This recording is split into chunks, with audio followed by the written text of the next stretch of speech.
And we're live. 5, 4, 3, 2, 1. Committee on Finance, Tuesday, the 17th of November, 2020. Councilmember Wyatt. Here. Councilmember Bowman. Present. Councilmember Nowakowski. Present. Councilmember Rivera. Councilmember Wingo. Present. Council President Pridgen. Here. Quorum is present. All right, from the top. Item number 1, corrected salary schedule, Executive Director. Item is open. Okay, I believe Chief of Staff said that the representative from BMHA will not be able to be here today to have another Zoom call. We do have a representative that joined at the last minute, sir. Okay, Teresa Spagna of BMHA joins us on the call. okay, Ms. Spagna. You sent us a evaluation that was blank, but I hear that that's what you're going to be using going forward. Is that correct? That's correct. Okay, so what did they base the evaluation, or what did they base their raise on if there was no actual formal evaluation? Observation of Gillian Brown's performance over the past 3 years, or past 2 years, I should say. The Housing Authority seems to be going in the right direction, and they felt that the executive director should receive a pay increase. Does HUD not require a executive director to be evaluated with a formal evaluation aside from just observation? No, sir, the HUD does not require a formal evaluation. Wow.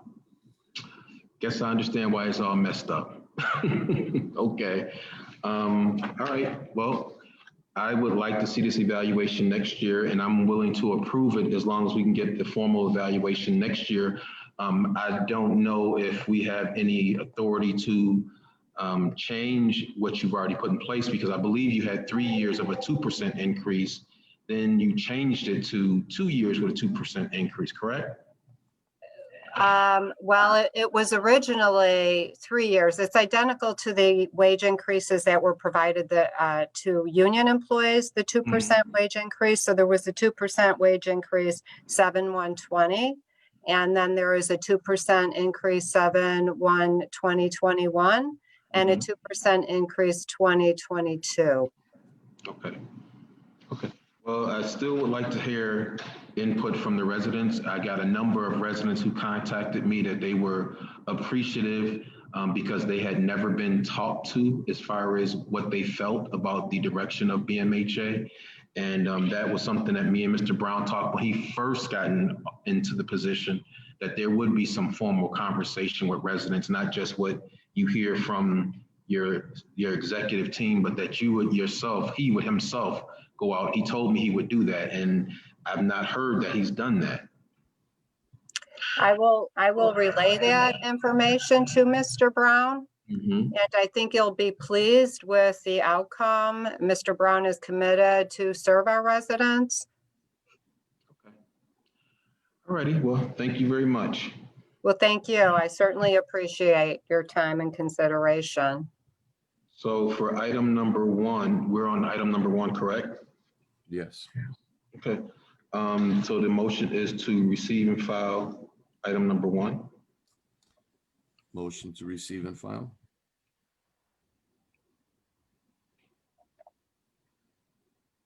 Item number 2, approve revised salary schedule, Executive Director, BMHA. Item is open. Any questions, colleagues, on this one? Okay. Without any questions, I think the HR Director did give us an explanation. So the motion is to approve this item with the condition that they'll come back next year with a formal evaluation for us to review. Motion to approve.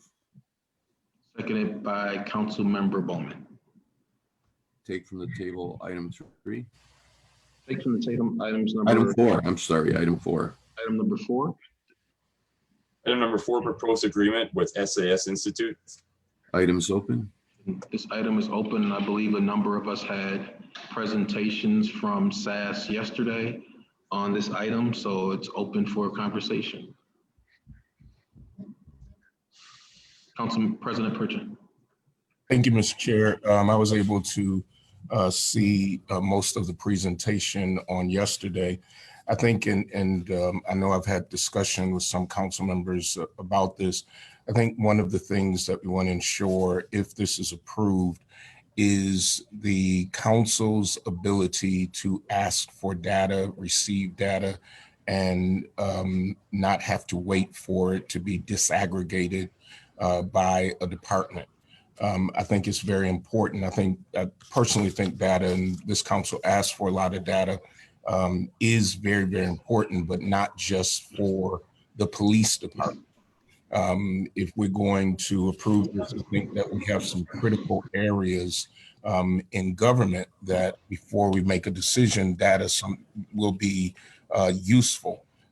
So I, personally do think that SAS is important. However, I would like to make sure that if the council wants an area to become data-driven, that we have the ability to do this, and that it is not simply, that this program is not simply for the police department. I missed the last part, so I don't know whether that was discussed, and maybe somebody who did could enlighten me. Yep. Council Majority Leader Thank you Rivera. very much, Chairman. I was at the meeting as well, and it was a good presentation. There were a lot of things that they were going to get back to us on. One was the hours of consulting, the hours of training. There's supposed to be thousands of hours for consulting and training. The other thing was, what were the priorities in terms of the data that they were going to receive? And one was police reform. We briefly spoke on data regarding finances, both revenue side and expenditure side. So that is important as well. I mean, especially in these times where we're having financial problems. I think the focus should be, one of the priorities should be data regarding our finances, that I think is very important. And we want assurance that that would be a priority. We have thousands of hours of consulting and training, and I believe that our finances should be a priority as well. Thank you. Councilmember Wingo. Just in response to Councilman Pridgen, Council President Pridgen, as it relates to all of the information, they are absolutely, from what I gather from the presentation that I sat in yesterday, they are collecting data across the board. This is called big data. And a big data, like you said, needs to be disaggregated and broken down and discerned and dissected so that it could create the narrative that helps us to make projections so that we can make decisions based not on just police reform, but other reforms as it relates to the quality of life for our constituents. And we did ask those financial budgetary questions as well, training hours and things of that nature, access to information, who would actually have access to information in real time. So I was satisfied, excuse me, I was satisfied with the presentation and the information that I received from the presentation. And I do believe that data driven decision-making by this body is what we need to continue to engage in. And I think this is one of those things that will help this body make certain decisions, approve and or deny proposals moving forward, because we'll have the data. Everything we do should at some degree be data driven, and this will enable us to do just that. And I for one am a major proponent of data driven, and the way they analyze this data and provides it to us will be instrumental in how we make decisions moving forward. Other than that, just to simply again answer your question, yes, they did address your concerns regarding access to data, and I am very comfortable with the presentation that I received yesterday with how we can move forward to ensure that we get the proper information to make very, very crucial decisions as it relates to the relationship between the police and the community and other components of our job. Thanks. Any other council members? I can't see other hands, if there's other hands up or not. Just Council Majority Leader? This question is for Commissioner Estridge. Commissioner, right now, presently, we're talking about kind of holding the line on expenditures, and we're not hiring people. And here we're entering into a 2-3-year contract for $2 million. One is, do we have the money and the determination to move forward at this time? I agree that this is valuable. I'm just looking at the present time and our financial condition. Is this something that, I mean, we would like to be a smart city, of course, and we would like to have all the data, but we're talking about holding line on expenses and hiring people. Is this a prudent move right now? We did include money in the capital budget last year, and then there is some money in the MIS department this year to pay for this. We're looking at this as a long-term investment that it will save us money. Councilmember Bowman? Thank you. I'm kind of on the same page as Councilmember Rivera on this one. I definitely believe that this information will be helpful, making us a smart city. I believe in data driven results, but I also kind of feel like at this point, it feels like a luxury in a time where we should think about necessity. Commissioner Estridge, what are the costs after the initial $2 million for the years that would come after in the contract? I'm sorry, I don't have those right in front of me now. I think it's around 800,000 a year Per year? Okay. going forward, right? Okay, thank you. Any other colleagues? I'm a little skeptical, and I can tell you there's a lot of data in our face that we don't utilize and we don't take advantage of, and we continue to make poor decisions. However, whatever my colleagues think, what the majority thinks, I'll definitely support, because it can't always be my way.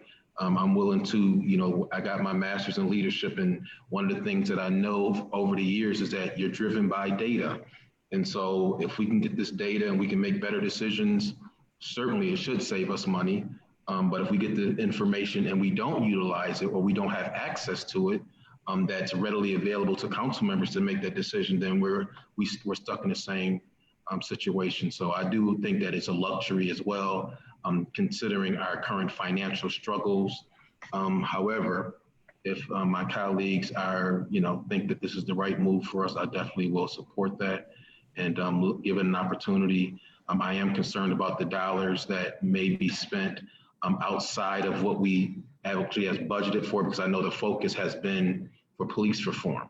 So when we talk about the time that will be necessary to do the analysis on our finances, is that going to be an additional cost that's going to be burdensome? And I know $2.2 million right now is a huge number for us. We talked about some of it being capital. That is a capital expenditure. Some of the hard costs will be capital, yes, the physical structure. So what's that number? What is the hard cost? I believe that was 600,000, and then we had 600,000 in the MIS budget. Okay. So for the $1 million too. Okay. Okay. So if there's no further conversation, we can send this without recommendation. Motion to send without rec. Seconded by Councilmember Nowakowski. Anything further? Mr. Chairman, we're sending it without rec, but can they provide us with the amount of consulting hours and training hours, so we have an idea how many hours the consultant is going to get to the city of Buffalo for the $2.2 million? So Majority Leader, I think that we can hold that as an approval. We will need that information before we can approve this. I think it was promised to us yesterday, but we can wait till a council meeting, if that's okay with you, to have that information hopefully before we make the approval. Also, there was the caveat that we would not go forward with this if we didn't get our federal stimulus money. Remember when that was presented initially? So that's kind of a protection for the city also. Now that's already been agreed upon with SAS. Yes, they are aware of that. Okay, so this wouldn't take place until hopefully we get this money next year? Yes, early next year. Okay.